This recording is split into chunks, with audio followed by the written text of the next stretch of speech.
I will talk to something completely different subject and more related to the data quality and what happens during schema transformation. The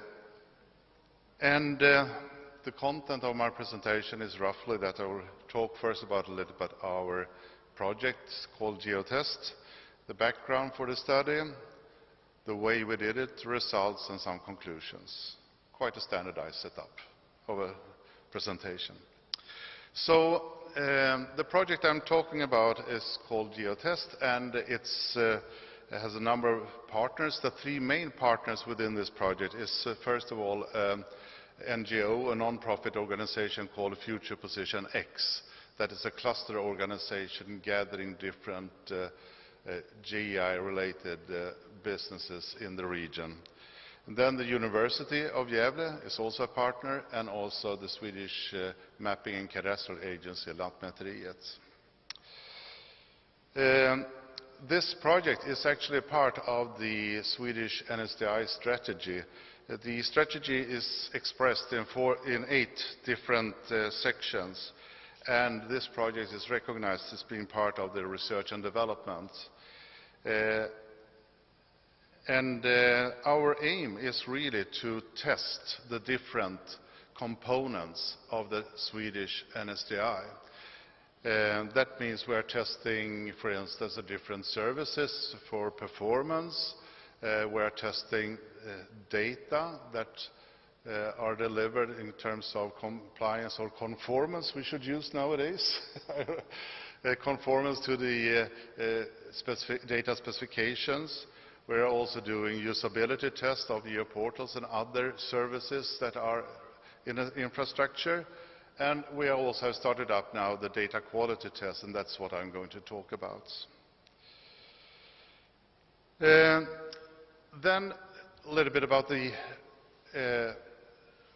reasons why we are doing this. We have done a number of different transformation tests, that is specifying transformation rules, how to transform data from the internal data structure to the specifications as provided by INSPIRE. And we have noticed that some of the transformations can be very expensive if you want to preserve the data quality. But also, on the other hand, it's very easy to do fast data transformations, but then with poor results in terms of data quality. Also, in the INSPIRE data specifications, the requirements on data quality are not that well specified. It's mainly related to the structural elements like schema compliance, etc. So the problem we are looking at is really what effects will a schema and data transformation have on the data quality. And what we have been studying so far is mainly related to the completeness of the data and the thematic accuracy. We have not bothered about the geometric part because that has been quite well studied in other studies. One of the main reasons why we are doing this is that we have observed that there's a number of agencies that are now facing the problem of schema transformation and turning to the consultant sector and want them to provide solutions for them. And that's good, of course, but the problem here is that, as I mentioned before here, the price cannot be the only indicator for selecting the consultants to carry out the work. Because, as I said, you can do it very cheap, but with poor results. So you need also additional requirements in the procurement phase. And, of course, trust and professionalism can partly be used, but it's not easily formalized. So we have then been considering to look at different types of benchmark tests, that different vendors or consultancy companies do some benchmark tests, and you evaluate the quality of the transformations. Or perhaps you can specify quality acceptance levels. So this is a little bit about the background and why we are doing these studies. The model we're using for the quality evaluation is quite simple. We have up to the left here the source data. You do a transformation here called F, and you arrive at the target data.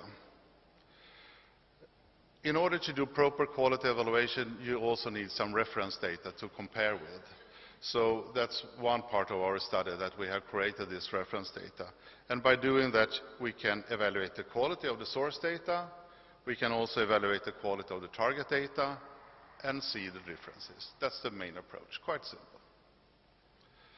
So, this is the general principle, and then what is the results? And then starts the problems.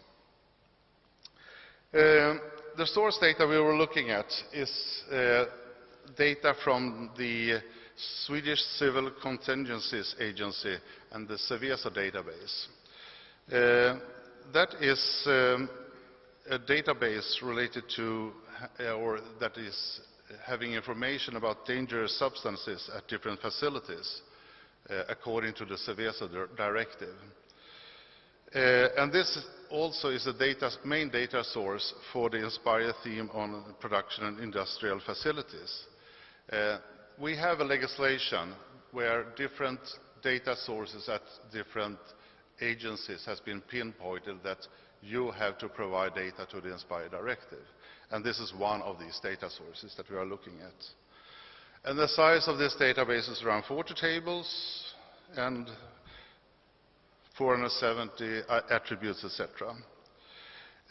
What's important to know about when talking about the data quality is that the data has been entered by different county administrations, and there are currently around 20 of them, and I will come back to that a little bit later.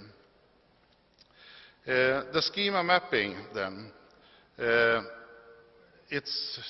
we mapped the data from the source data to 13 different feature types in the INSPIRE schema. And you see here the result of the schema mapping and matching, how many elements are transformable at all. And we see that about the mandatory elements, around 78% can be transformed, and less on the voidable and optional. So that means by default we will have a reduction in completeness of the data. We are not able to transform to the entire schema. Then about the reference data, one requirement here is that they should be of higher quality than the source data and the target data. So here we went to a number of different official registers in order to capture what we consider to be true data, or at least of very much higher quality. So we have the business information from the Swedish Company Registration Office, and we also have from Statistics Sweden other data about from the CFR register and real estate property register were also used. So a number of different registers were used in order to retrieve or build up the reference data.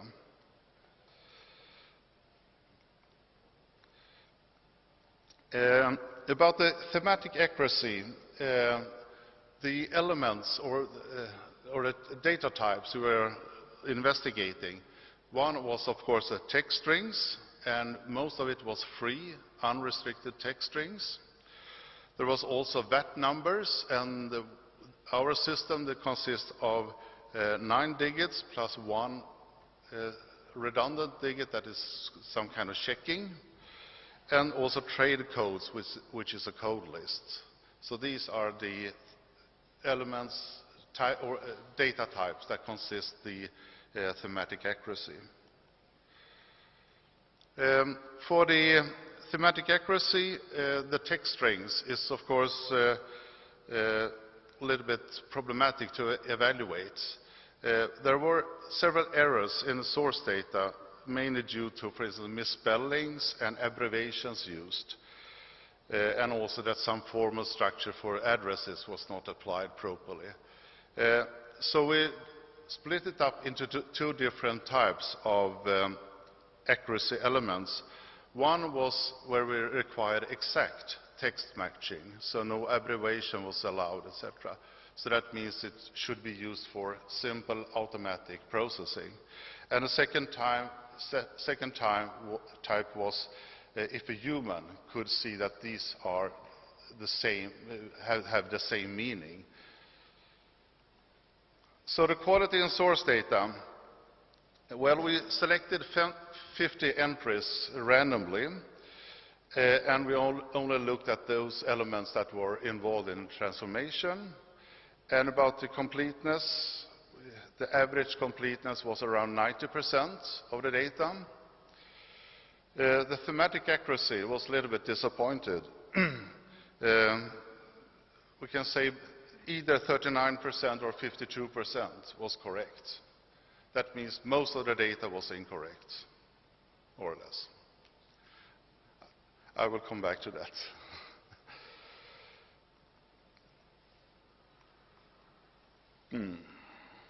Oops. Yeah. So there are some reasons for this limited quality.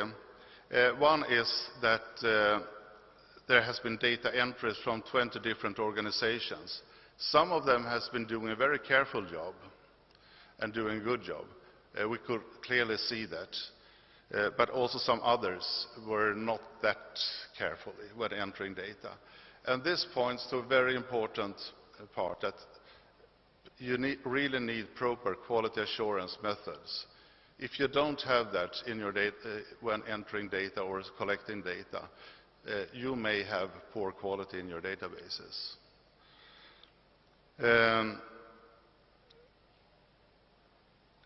And also we have looked when discussing this with the client, with this administration, they have also decided, not only because of this, but for other reasons also, to reorganize or restructure the entire database so it's more compliant with the INSPIRE directive.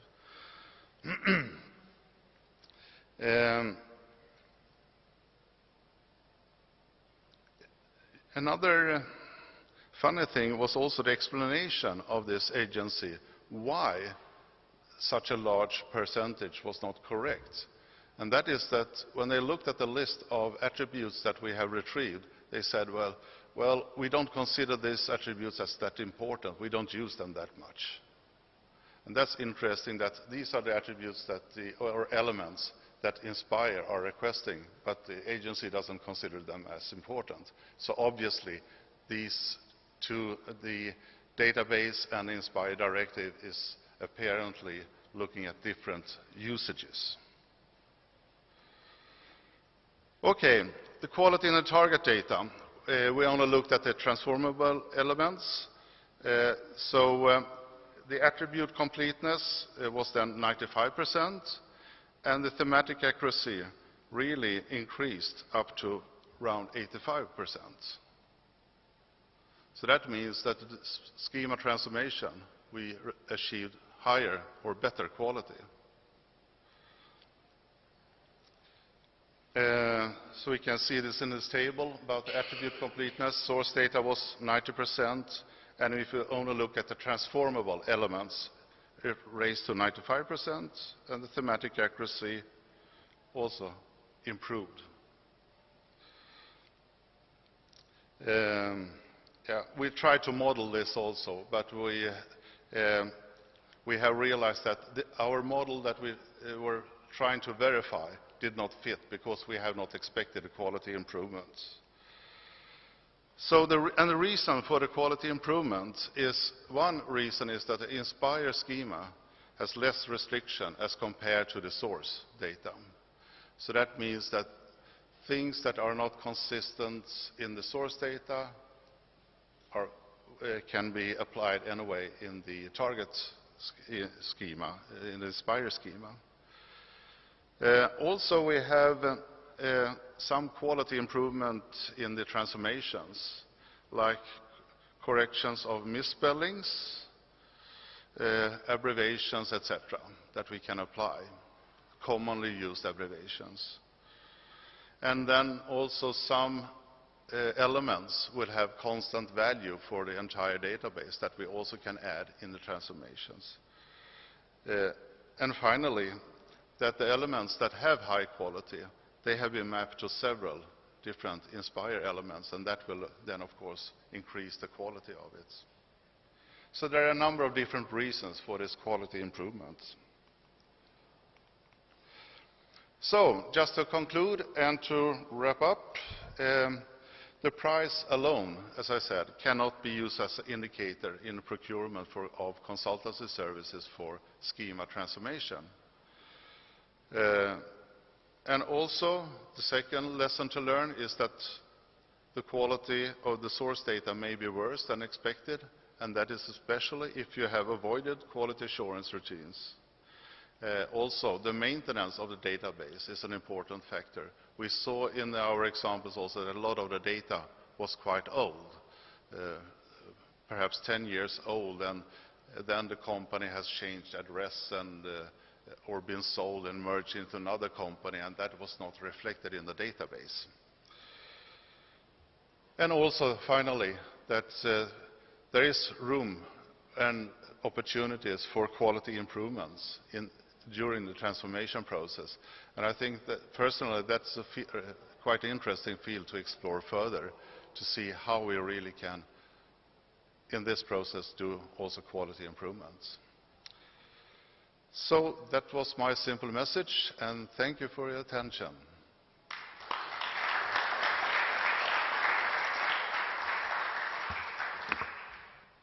Well, thank you, Anders, on this very interesting presentation. I hope that there are some questions from the audience, probably. Yeah, there is one. Yeah, the microphone is coming. Okay. Antti Jakobson from Eurogeographics. I thank you, Anders, for this excellent presentation. I think, in a way, I don't have a question, but maybe a comment to you that in the Estin work, we also did some kind of quality automation of quality assurance, and I think your example shows also that it is very important to take into account that you have to do with quality assurance when you do with transformation if you want to really have a good result. So I think your example emphasized this, that basically in the transformation process you have to do also this quality assurance. In the Estin case, we said that you can automate this quality assurance in most cases if you have done your quality assurance for the original data. In this case, you haven't done that, but maybe you can comment on this. Yes, if I understood you correctly, it's the quality assurance during the transformation process. Yes. Yeah. We have been discussing a little bit what to do, how to handle the situation in a practical life when making such transformations and in the procurement phase. And of course, if you are able to specify quality acceptance levels, then you also have to test it after or in the middle of the transformation, but at least after the transformation is complete. So then you need some small reference data set, but large enough to do statistical testing. So I think that's the best and most proper way to deal with the issue. Relying on trust and professionalism is it's easy, but it has its drawbacks also. So I agree entirely with you that a more proper approach is recommended. Good. Any more questions? Maybe I can use my right to ask a question. Actually, you said, Anders, that this GeoTest is a part of Swedish NSDI strategy, if I good understood. Do you have any plan to perform some other tests, maybe? Yes, we are all the time doing different tests. We have, for instance, tested the number of different geoportals from usability point of view. We have also tested services related to, for instance, performance, also within the STEM project, as Ante brought up. Also, we have quite a lot of experience in testing the compliance to schema compliance after transformations. We know that there is also now a proposal for a test suite from the Commission, and we have worked on that 1 or 2 years. That's a result from a project called Nature SDI Plus that we have been relying on very much. Very well. So the results of this testing are publicly available, probably, or? It depends on. Sometimes our clients don't want us to publish the results.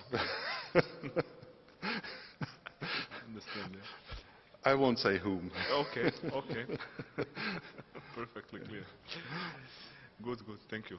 Any more questions, any other questions, maybe? Well, if not, I can ask you to thank again to our presenters.